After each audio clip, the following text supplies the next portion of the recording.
Est-ce vraiment le plus gros mystère de l'histoire de l'humanité? Vous avez été nombreux à m'écrire à ce propos. Écoutez jusqu'à la fin, je vous résous ce mystère. Certaines personnes sont déclarées mortes, mais d'autres sont clairement tuées, et c'est le cas en français comme en anglais.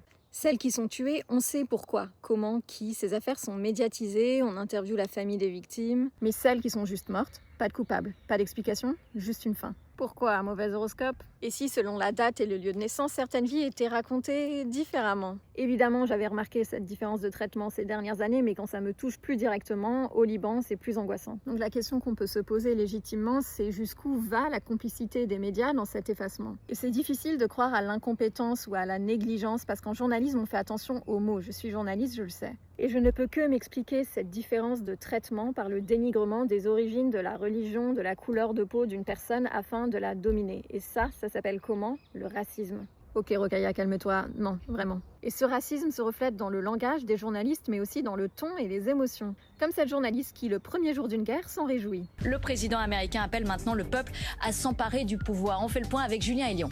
Ce passage m'avait marqué parce qu'elle sourit. Elle sourit parce que les victimes ne lui ressemblent pas et donc toutes les vies n'ont pas la même valeur.